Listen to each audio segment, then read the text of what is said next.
Welcome to S9 TV. ముందుగా headlines చూద్దాం.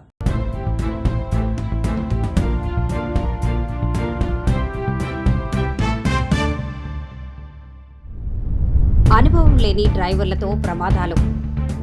RTC కార్మికుల సమ్మెకు బీజేపీ మద్దతు. ప్రజా సమస్యలు పరిష్కరించడానికే నా మొదటి ప్రాధాన్యత. ఆర్టీసీని ప్రైవేట్ పరం చేసేందుకు ప్రభుత్వం కుట్రలు. హామీలే కదా వాళ్ళు అడుగుతుంది, ఏమన్నా కొంతమ్మ కోరికలు కాదు. మీరు ఇచ్చినటువంటి హామీలనే వెంటనే అమలు చేయాలని చెప్పి మా ప్రధానమైనటువంటి డిమాండ్. రెండోది, మా మహిళా సోదరుమణులు ఉన్నారు.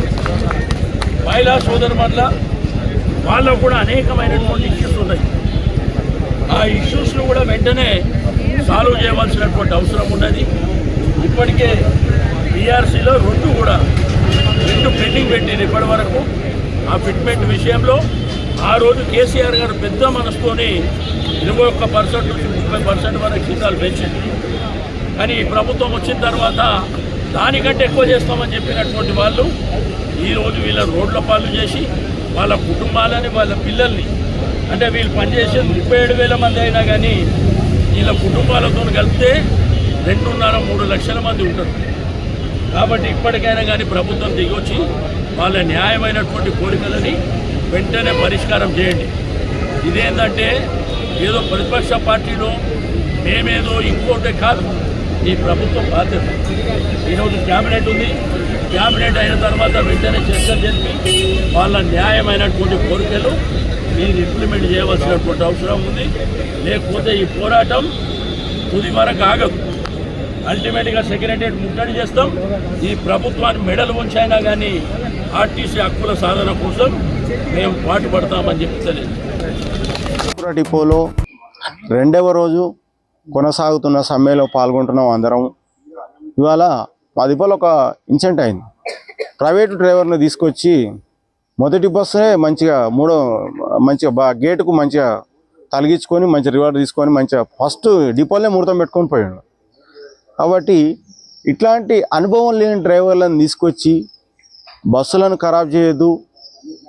ఇప్పుడు అదే బస్సు మేము తగిలితే మా మీద వేల మీద డెబిట్లు వేస్తారు, మా డ్యూటీలు డిస్టర్బ్ చేస్తారు, డిఎస్లో పెడతారు, అవసరమైతే ట్రైనింగ్ కూడా పంపుతారు.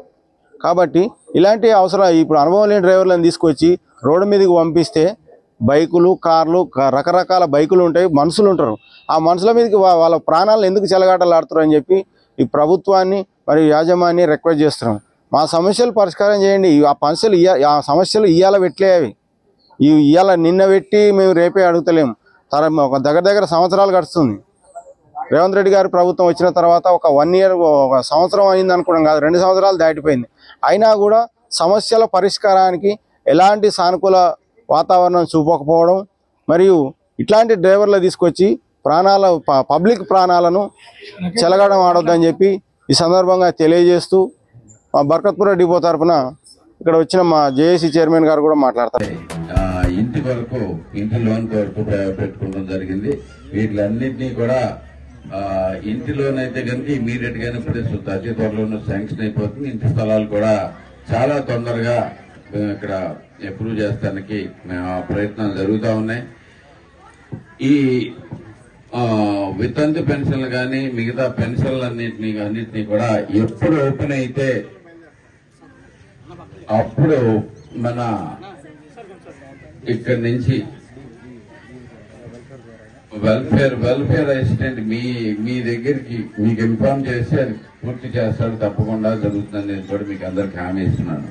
అలాగే ఓపెన్ అవ్వగానే కూడా మీ వెల్ఫేర్ అసిస్టెంట్లు అందరికి కూడా ఒక చిన్న విన్నపం, వాళ్ళు వచ్చారో రాలేదు, మేము వెళ్ళామో రాలేదు అనేది కాకుండా పని జరిగేటట్లుగా ప్రతి ఒక్కళ్ళు ప్రయత్నం చేయాలని చెప్పేసి మీ అందరికీ స్ట్రిక్ట్ గా చూడడం జరుగుతుంది. ఎందుకంటే మనం అనుకుంటాం మనం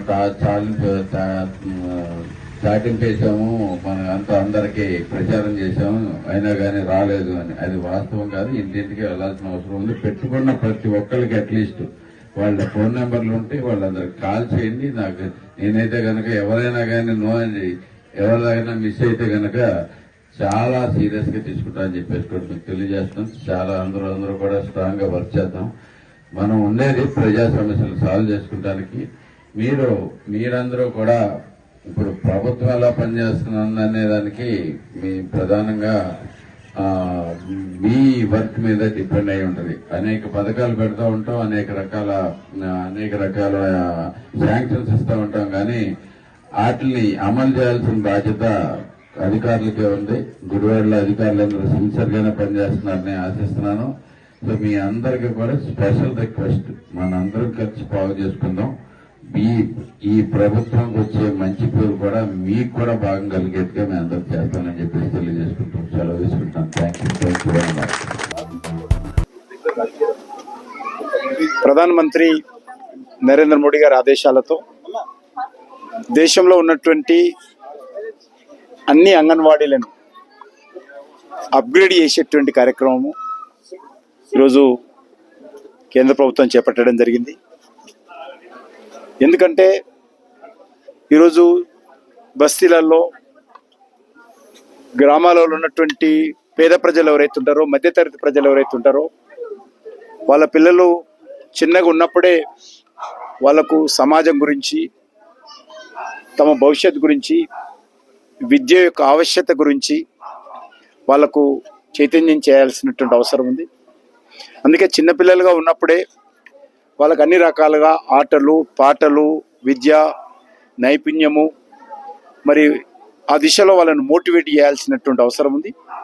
అందుకే ఈరోజు నరేంద్ర మోడీ గారి నాయకత్వంలో అంగన్వాడీలను అభివృద్ధి చేసేటువంటి కార్యక్రమం దేశమంతా చేపట్టాము. అందులో భాగంగా ఎక్కడైతే ప్రభుత్వానికి సొంత భవనాలు ఉన్నాయో ఫస్ట్ ఫేజ్లో, ఏ అంగన్వాడీలు అయితే ప్రభుత్వ భవనాలలో ఈరోజు నిర్వహిస్తున్నారో ఆ భవనాలను లక్ష్యంగా చేసుకొని అక్కడ టీవీలు పెట్టడం కానీ, ఫ్యాన్స్ ఏర్పాటు చేయడం కానీ, లేక ఫ్లోరింగ్ కానీ, కలరింగ్ కానీ, పెయింటింగ్ కానీ, లేకపోతే బుక్స్ కానీ, లేకపోతే బ్యాగ్స్ కానీ, వాటర్ బ్యాగ్స్ కానీ, యూనిఫామ్స్ కానీ, ఇవన్నీ కూడా ఏర్పాటు చేయడం జరుగుతుంది. ఈరోజు అదే కార్యక్రమంలో భాగంగా నా సికింద్రాబాద్ 10లో ఉన్నటువంటి అన్ని అంగన్వాడీలకు, ప్రభుత్వ భవనాలు ఉన్నటువంటి అన్ని అంగన్వాడీలకు దశల వారీగా అప్గ్రేడ్ చేసేటువంటి కార్యక్రమం ముందుకు తీసుకెళ్లడం జరుగుతూ ఉంది. దాంతోపాటు బస్తీ దవాఖానాలను కూడా, ఎందుకంటే కేంద్ర ప్రభుత్వ నిధులతోటే ఈరోజు బస్తీ దవాఖానాలు కూడా మన హైదరాబాద్ నగరంలో కూడా ఏర్పాటు చేయడం జరిగింది. ఆ బస్తీ దవాఖానాలకు స్థాపించడానికి కానీ ప్రతి సంవత్సరము బస్తీ దవాఖానాలకు సంబంధించినటువంటి బడ్జెట్ కేటాయింపులు కానీ కేంద్ర ప్రభుత్వం నుంచే జరుగుతూ ఉన్నాయి. ఆ బస్తీ దవాఖానాల అభివృద్ధి కోసం కూడా అనేక చర్యలు తీసుకుంటున్నాం. అదేవిధంగా అన్ని సికింద్రాబాద్ కాన్స్టిట్యున్సీలో ఉన్నటువంటి ప్రభుత్వ ప్రాథమిక వైద్య కేంద్రాలు ఏవైతే ఉంటాయో, PHCs, ప్రైమరీ హెల్త్ సెంటర్స్ ఏవైతే ఉన్నాయో, వాటన్నిటిలో కూడా ఈరోజు అన్ని ఎక్విప్మెంట్స్ ఇస్తూ ఉన్నాము. ఇంతటితో వార్తలు సమాప్తం. మరిన్ని అప్డేట్స్ కోసం చూస్తూనే ఉండండి S9 TV న్యూస్.